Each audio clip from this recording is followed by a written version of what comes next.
네, 오늘 본문 말씀 마가복음 8장 22절에서 25절 말씀을 보니까 한 맹인이 사람들에 의해서 예수님 앞에 나오게 되지요. 이들의 바람은 예수님이 이 맹인을 만져주시기를 그러한 바람과 기대감으로 나왔을 것입니다. 예수님은 앞을 볼 수 없는 사람에게 안수하신 후에 물어보시죠. 무엇이 보이느냐라고 물으십니다. 아무것도 볼 수 없었던 소경이 이제 보입니다라고 말을 하는데 나무 같은 것들이 걸어 다니는 것이 보입니다라고 그렇게 이야기를 해요. 그러자 예수님이 다시 안수하시고 다시 안수하셨을 때 소경이 밝히 보게 되었다라는 그러한 내용의 말씀입니다. 여기서 이 맹인의 그러니까 시각장애인의 상황을 보면 처음에는 아무것도 볼 수 없었는데 그 다음에 희미하게 보는 그러한 단계로 변화가 되죠. 그 다음에 모든 것을 밝히 보는 그러한 단계로 변화가 일어나는 것을 볼 수 있어요. 예수님은 한 번에 안수하셨을 때 밝히 보게 하실 수 있는 그러한 분이 분명해요. 그런데 여기 본문에서는 유독 두 번 안수를 하시는 모습이 나와요. 주님이 하시는 일에는 우리가 이해할 수 없지만 항상 합당하고 타당한 그 이유가 있음을 우리는 신뢰해야 할 것입니다. 때로는 하나님께서 우리에게 침묵하시는 것 같고 우리의 기도에 응답하시지 않는 것 같으나 완전한 지혜자이신 그 하나님의 합당한 뜻이 우리 가운데 이루어지는 줄로 믿습니다.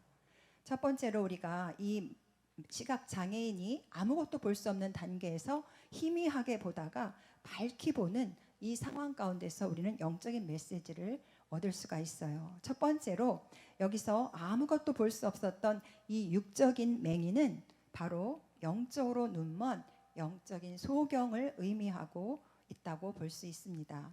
영적 소경은 육의 눈은 떴으나 영의 눈은 감긴 자이죠. 우리가 그렇게 이해할 수 있죠. 육적인 소경이 세상을 볼 수 없어요. 깜깜해요. 앞이 보이지를 않습니다. 마찬가지로 영적인 소경인 자도 영적인 세계는 이 땅은 잘 볼 수 있을지 모르지만 영적인 세계에 대해서는 깜깜하다는 것이에요. 영적 소경된 자는 육의 눈은 떴기 때문에 세상의 눈은 잘 봐요. 그리고 이 세상에 보이는 것이 전부인다라고 그렇게 생각을 한다는 거죠. 보이는 세계 그 외에는 없다라는 그러한 믿음을 갖고 있는 사람들이 대부분 여기에 속할 것입니다. 혈과 육에 속한 자, 세상에 속한 불신자들이라고 보여집니다. 그 안에는 예수님이 없습니다. 예수님이 누구인지 볼 수 없고 깨닫지 못하는 그러한 부류의 사람들이겠죠. 그런데 성경은 말씀하십니다. 고린도후서 4장 18절에 보니까 우리가 보이는 것이 여러분 한번 다 같이 읽겠습니다. 시작. 우리가 주목하는 것은 보이는 것이 아니요 보이지 않는 것이니 보이는 것은 잠깐이요 보이지 않는 것은 영원함이라. 아멘. 그렇습니다. 고린도 후서에서 말씀하시기를 우리가 보는 것, 그리스도인들이 봐야 될 것은 보이지 않는 그러한 영원한 영적인 세계를 주목해서 봐야 된다. 우리가 보는 것은 그것이다. 그것이어야 한다. 라고 말씀하고 있어요. 소경에게 예수님의 손길이 닿았을 때 그가 주목하여 보면서 밝히 보게 된 것처럼 그리스도 안에 있는 저와 여러분은 밝히 보아야 할 것이 있는데 그것은 잠깐 있다 없어지는 이 세상이 아니라 영원한 그 세계를 볼 수 있어야 된다라는 것이죠. 히브리서 11장 3절에도 여러분 잘 아는 말씀처럼 믿음으로 모든 세계가 하나님의 말씀으로 지어진 줄을 우리가 아나니 보이는 것은 나타난 것으로 말미암아 된 것이 아니니라.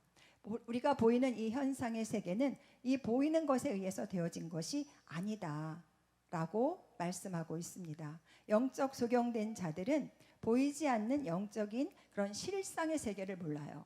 우리는 지금 이 보이는 세계가 다고 전부인 것 같지만 이것은 잠깐 있다 없어지는 어쩌면 안개와 같은 허상이라는 것을 말씀하고 있어요. 우리가 정말 보아야 할 실상의 세계는 하나님의 그 나라, 영원한 세계를 보아야 하고 그것을 볼 수 있어야 한다는 것입니다. 이렇게 그 영적인 소경된 자들은, 육에 속한 자들은 영적인 것을 얘기하면은 그것을 어떻게 반응합니까?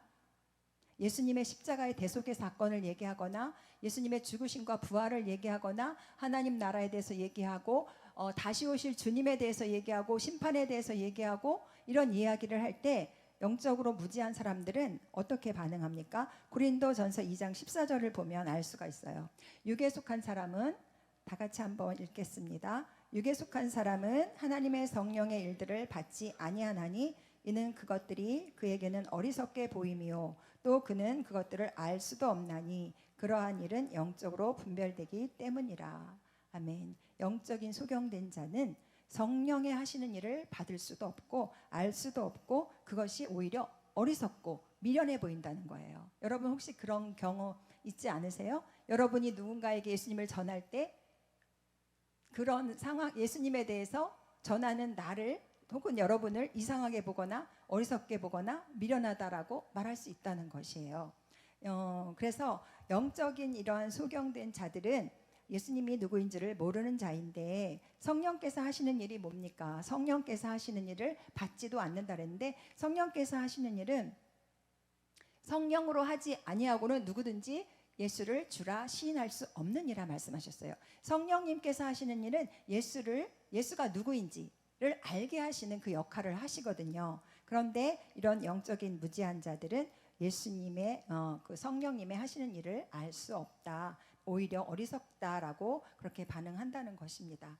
두 번째로 중간 단계, 희미하게 보는 단계. 보기는 보는데 희미해요. 나무 같은 것들이 걸어 다니는 것을 봅니다라고 말을 하죠.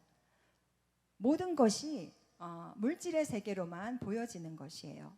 고린도전서 3장 1절에 이런 사람들을 말씀하고 있습니다. 형제들아, 내가 신령한 자들을 대함과 같이 너희에게 말할 수 없어서 육신에 속한 자, 곧 그리스도 안에서 어린아이들을 대함과 같이 하노라. 여기에서 신령한 자가 있고 육에 속한 자가 있다고 말씀하고 있죠. 여기서 말하는 육신에 속한 자들은 첫 번째 사람들과 좀 다른데 어떤 게 다르냐면은 예수님을 믿기는 믿어요. 예수님을 알기는 알아요. 그런데 영적인 어린아이예요. 아직 희미해요. 예수님에 대해서 희미하기 때문에 영적인 어린아이들. 그래서 여기 사도 바울이 이렇게 말하잖아요. 신령한 자들을 대함과 같이 너희에게 말할 수가 없다. 왜? 너희가 너무 영적으로 어리기 때문에. 그래서 육신에 속한 자, 곧 그리스도 안에서 어린아이들을 대함과 같이 너희를 대한다라고 그렇게 말하고 있는 거죠. 그래서 예수님을 믿기는 믿지만 어린아이처럼 여전히 모든 것이 자기 중심적이에요. 그래서 때로는 문제도 일으켜요. 신앙생활하면서 넘어지기도 해요. 그러면서 본질적인 변화가 일어나지를 못하고 있다는 것이에요. 세상의 가치, 세상의 기준, 세상의 그러한 세계관으로 여전히 내 삶을 채우려고 그런 상황 가운데 놓여 있으면서 애를 쓰는 그러한 사람들이라고 볼 수 있어요.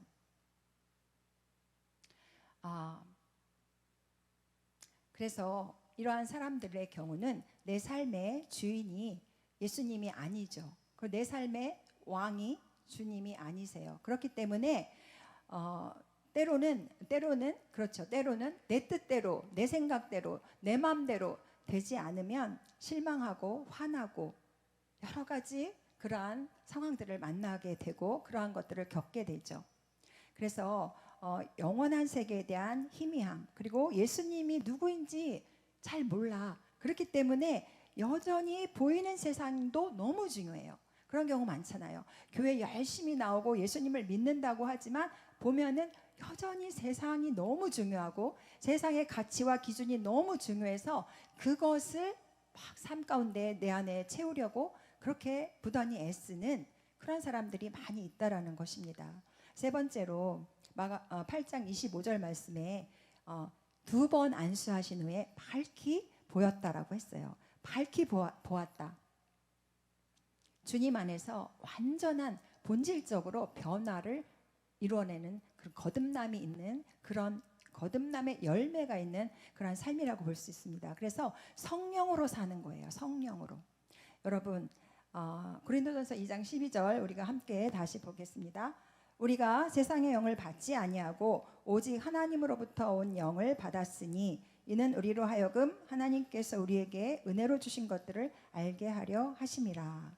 예, 사도 바울은 여기에서도 세상의 영을 받은 자가 있고 하나님의 영을 받은 자가 있다라고 그렇게 말씀하고 있어요. 첫 번째 사람들은, 앞이 보이지 않는 사람들은 세상의 영으로 사는 사람들이에요.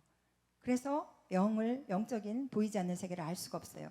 두 번째 사람들은 하나님의 영이 내 안에 있어요. 예수님을 믿으면 성령이 내주하시잖아요. 하나님의 영이 내 안에 있어요. 그런데 세상의 영의 영향을 더 크게 받는 거예요.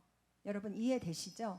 성령님이 내 안에서 일하실 수 있도록 성령의 지배와 다스리심이 충만한 것이 아니라 주님의 영은 있는데 세상의 가치와 기준이 너무 크고 그것도 너무 중요하기 때문에 그 세상의 영의 영향을 받는다는 것입니다. 그래서 내 삶의 중심이 주님이 아닌 거죠. 내 삶의 중심은 여전히 예수님을 믿지만 내 삶의 중심의 그 주인으로는 내가 주인이고 여전히 주님은 주인됨에서 멀어져 있는 그러한 상황이라고 볼 수 있습니다.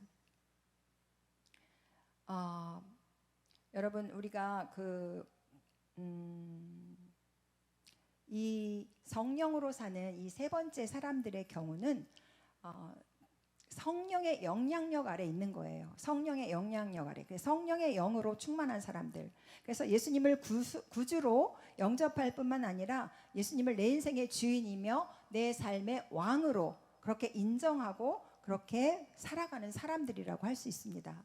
그래서 내 마음의 이 중심의 왕자에 누가 계세요? 항상 예수님이 우선으로 자리하고 있다라는 것이죠. 그래서 빌립보서 2장 11절에 보면 모든 입으로 예수 그리스도를 주, 여기서 주는 주님이죠. 주님이라 시인하여 하나님 아버지께 영광을 돌리게 하셨느니라. 예수 그리스도를 주님으로 시인하는 자는 그 삶을 통해서 하나님께 영광을 돌리는 그러한 삶을 살게 된다는 것입니다. 그러한 삶은 항상 주님 앞에 청지기로서의 삶을 사는 거예요. 내가 내 삶의 주인이 아니라 내게 허락된 모든 것은 주님으로부터 맡겨진 그러한 삶, 그 청지기적인 삶을 살게 되는 거죠. 그래서 그 예수 그리스도를 믿는다는 것, 그것은 내 삶의 주재권이 바뀌는 것이에요. 내 삶의 주인이 바뀌는 것이에요. 예전에는 내가 내 삶의 주인이 나였다면 이제 예수 그리스도 안에서 성령으로 거듭나고 성령의 영향력 아래 사는 사람들은 내 삶의 주인이 바뀌는 거예요. 예수 그리스도로 바뀌는 거예요. 왜 그렇습니까? 갈라디아서 2장 20절에 보면 내가 그리스도와 함께 십자가에 못 박혔나니 그런즉 이제는 내가 사는 것이 아니요 오직 내 안에 그리스도께서 사신 것이라. 이제 내가 육체 가운데 사는 것은 나를 사랑하사 나를 위하여 자기 자신을 버리신 하나님의 아들을 믿는 믿음 안에서 사는 것이라. 여러분 예수 그리스도를 믿는다는 것은 이미 나는 죽었어요. 십자가에서 죽었어요. 이제 내가 사는 것이 아니라고 여기 지금 고백하고 있어요. 내가 죽었기 때문에 나는 없어요. 나의 주권도 나의 주인됨도 없는 것입니다. 모든 것을 주님께 내어 드리는 것이에요. 여러분에게 있는 재능, 시간, 물질, 여러분이 소유하고 있는 그 어떤 것들, 그리고 사역과 일과 생명조차도 주님 앞에 청지기로 사는 것이 바로 이렇게 성령의 영향력 아래서 살아가는 삶이라는 것입니다. 여러분 삶의 인생의 주인이 바뀌셨습니까? 바뀌셨습니까? 여러분 누구에 의해서 무엇에 의해서 다스림 받고 계십니까? 무엇에 의해 다스림 받는 것을 여러분 기뻐하십니까? 한번 생각해 볼 수 있는 저와 여러분 되어졌으면 좋겠습니다. 여러분 안에 이미 성령의 내주하심으로 하나님의 나라가 임했어요. 하나님의 나라의 통치권은 누구에게 있습니까? 예수 그리스도에게 있어요. 그렇기 때문에 내 안에 하나님의 나라가 임했고 나를 다스리실 수 있는 분은 예수 그리스도가 되신다는 것이죠. 그래서 시편에 보면 이렇게 말씀하고 계세요. 하나님은 예로부터 왕이시라 사람에게 구원을 베푸셨나이다. 에레미야 10장 10절에도 오직 여호와는 참 하나님이시요 영원한 왕이시라 라고 말씀하고 있습니다. 예수님께서 우리가 예수 그리스도를 믿는다는 것은 예수 그리스도의 대속의 그 은혜, 구속자, 나의 구속자이시며 또 내 삶의 주인이시고 내 삶의 왕 되심을 받아들이는 것이에요. 그래서 이제는 내 힘으로 사는 것이 아니라 내 안에 예수 그리스도의 능력으로 성령의 힘으로 살아가는 것입니다. 이것이 복음이에요, 여러분. 이 복음은 기쁨의 좋은 소식이에요. 그런데 우리가 복음을 들을 때 예수 그리스도의 그의 십자가의 사건과 주되심과 왕되심 이것들을 들을 때 마음속에서 또 저 소리다. 혹시 이렇게 생각 속에 그런 마음이 들어오시는 분 계시면 죄송하지만 아직 복음의 복음을 아직 모르시는 분이에요. 복음이 어떤 건지 모르시고 복음의 능력을 모르시는 분이라고 저는 그렇게 생각할 수 있을 것 같아요. 여러분, 보고 싶은 것이 너무나 많은 지금 화려한 세상에서 여러분 살고 있죠. 그리고 너무나 빠르고 다양하게 변화되는 세상에서 여러분이 너무나 중요해서 꼭 보고 싶고 너무나 주목하고 싶고 놓칠 수 없고 놓쳐서는 안 된다라고 생각하는 그러한 것들이 분명히 있을 것입니다. 그런데 주님께서 오늘 여러분에게, 저와 여러분에게 말씀하셔요. 무엇이 보이느냐? 이 화려한 세상 속에서, 이 급박하게 돌아가는 이 세상 속에서 너는 지금 무엇이 보이느냐? 주님이 말씀하신다는 것입니다. 여러분, 이제 말씀 마칠게요. 마가복음 지금 우리가 8장을 봤지만 7장에 보면 비슷한 내용의 말씀이 있어요. 그게 뭐냐면 예수님 앞에 귀가 들리지 않고 이외에 말을 할 수 없는 사람이 동일하게 오늘 이 본문과 같이 주님 앞에 오게 됩니다. 그랬을 때 예수님께서는 그를 고치시면서 말씀하셔요. 뭐냐면 하늘을 우러러 탄식하셨다라고 그렇게 기록되어 있어요. 하늘을 우러러 탄식하셨다. 왜? 들을 수 없고 말할 수 없는 그 영혼이 불쌍하죠. 무엇을 들을 수 없어요? 세상에 이 소리를 들을 수 없는 것이 불쌍한 것이 아니라 주님의 말씀을 들을 수 없는 것이 불쌍한 것이에요. 주님의 보실 때는. 그리고 주님이라 고백하고 나의 왕이라고 고백하지 못하는 말할 수 없는 그 벙어리 된 자, 그 모습이 주님은 탄식할 만큼 주님에게는 아픔이었어요. 그래서 주님은 그 탄식의 마음으로 에바다라고 외치시죠. 그랬을 때 귀가 열리고 입술에 맺힌 것이 풀어지면서 말할 수 있게, 분명하게 말할 수 있게 됐다라고 그렇게 기록하고 있거든요. 저와 여러분은 예수 그리스도에 대해서 밝히 보실 수 있어야 되고요. 분명하게 듣고 분명하게 말할 수 있어야 돼요. 그러나 여러분, 세상이 얼마나 여러분을 지금 흔들어 놓고 있습니까? 기억하실 수 있기를 바랍니다. 예수님께서 이 땅에 오셔서 병든 자를 치유하시고 많은 기적과 표적을 나타내셨는데 그것은 그 표적 자체가 목적이라기보다는 그것도 중요하지만 이 표적을 통해서 내가 누구인지를 좀 봐라.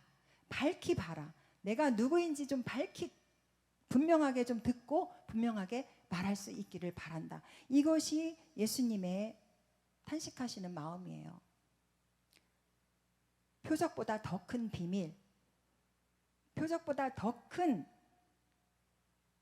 그 하나님의 나라, 그리고 그 예수 그리스도, 우리의 주권자 되시고 왕 되시고 구세주 되신 그 주님을 보라. 그분을 들어라. 그분에 대해서 들어라. 그분에 대해서 분명하게 말할 수 있기를 하나님은 원하신다는 것이에요. 그래서 저와 여러분에게 기대하는 것이, 저와 여러분이 진정으로 눈뜨기를 원하신다는 것이고, 진정으로 예수 그리스도의 음성에 귀 기울이고 분명하게 예수 그리스도가 나에게 어떤 분이라는 것을 고백할 수 있기를 주님은 바라고 계신다라는 것입니다. 여러분, 무엇이 보이느냐? 말씀하시는 주님의 물음 앞에 주님은 나의 구세주이시고 나의 주인이시며 나의 왕이신 것을 내가 믿고 내가 그 주님을 따릅니다 라는 그러한 확실한 믿음의 고백과 그러한 하나님을 향한 그러한 믿음의 역사가 여러분 10년 가운데 있기를 바라고, 이제 이 때를 분별하세요. 여러분, 다시 오실 주님을 분명히 볼 수 있어야 돼요. 지금 여러분이 이 혼탁한 세상 속에서 그것을 놓치면 절대 안 됩니다. 주님 다시 오실 만왕의 왕으로 다시 오실 주님을 마음에 깊이 간직하고 그 주님을 분명하게 인식하고 따라가는 여러분의 삶 되기를 예수 그리스도의 이름으로 축복합니다. 아멘. 우리 이 시간 함께 기도하겠습니다. 우리 목사님 중보 하실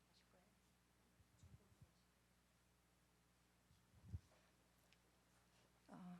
살아계신 하나님 감사합니다. 주님께서 우리를 사랑하여 주시고 이 땅에 오심으로 또 주님의 사역을 통하여 예수님이 누구인지를 우리에게 분명히 알도록 하나님 탄식하시며 기대하시고 소원하신 그 아버지의 마음을 이 시간 우리가 함께 나누었습니다. 주님, 우리가 이 땅을 살아가면서 예수님 내 영혼의 구세주, 내 삶의 주권자, 또 내 삶의 왕으로 늘 인정하여 드리지 못한 것 이 시간 용서하여 주시옵소서. 아버지, 이제 이후로 우리의 삶 가운데 우리 예수 그리스도가 나의 생명의 구원자이며 내 삶의 인도자 되신 주 되시고 내 삶을 다스리시는 왕 되심을 늘 기억하며 그 주님과 함께 깊이 교제하며 동행하는 우리 모두의 삶이 되도록 은혜로 축복하여 주시옵소서. 예수 그리스도의 이름으로 감사하고 기도합니다. 아멘.